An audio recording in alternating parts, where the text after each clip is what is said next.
Bien-aimés dans le Christ, en ce troisième dimanche du temps des carême, le Seigneur veut nous rencontrer pour pouvoir s'unir profondément à chacune de nos personnes.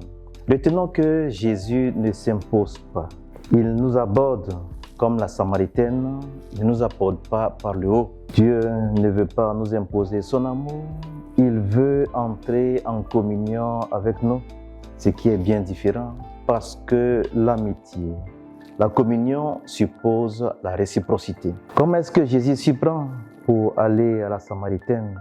Jésus s'assoit parce que fatigué par la marche, il prend un temps de repos. Jésus se met en position de faiblesse par la position assise.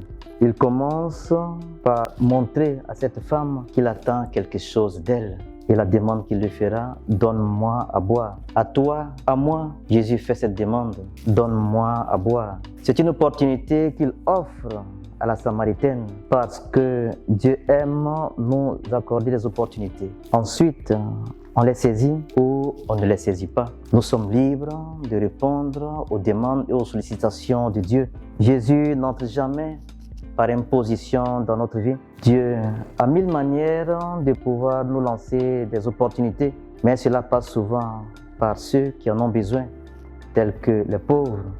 Il fait appel également aussi à notre bon cœur pour savoir l'entendre et aussi pouvoir répondre.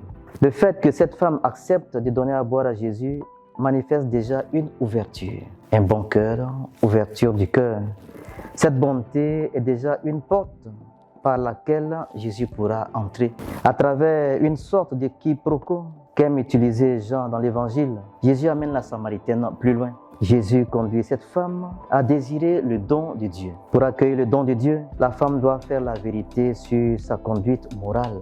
Nos péchés ne sont pas un problème pour Dieu à partir du moment où nous les regrettons et que nous voulons changer. Cette eau que Jésus veut lui donner, c'est une eau qui désaltère, c'est une eau qui purifie. Si elle symbolise l'amour de Dieu, elle symbolise aussi sa miséricorde. Mais pour cela, il faut accepter d'être lavé par cette eau. Mais pour cela, notre âme est comme un tissu précieux lavé dans l'eau du baptême. Après que Jésus lui ait dit qu'elle avait eu 5 maris et que l'homme avec qui elle vivait n'était pas son mari, la Samaritaine semble changer de sujet parce que ce n'est jamais très agréable de se voir dévisager dans ce qui n'est pas glorieux dans notre vie. Peut-être est-elle gênée ou mal à l'aise, mais il y a plus que cela, car lorsqu'elle va voir les gens de sa ville, elle s'exclame: venez voir un homme qui m'a dit tout ce que j'ai fait, ne serait-il pas le Messie? Question qu'elle se pose. Sa question aussi sur l'adoration n'est donc pas une manière d'éviter le coup, c'est une vraie question et la réponse de Jésus est très éclairante. Adorer, c'est s'émerveiller devant Dieu, lui rendre grâce pour tous ses bienfaits. Adorer, c'est aussi accepter de soumettre notre volonté à la sienne pour faire sa volonté. Prier, c'est aussi pouvoir tout lui donner parce que Dieu est notre Père et ne peut rester indifférent à tout ce qui nous concerne. Bon dimanche à tous.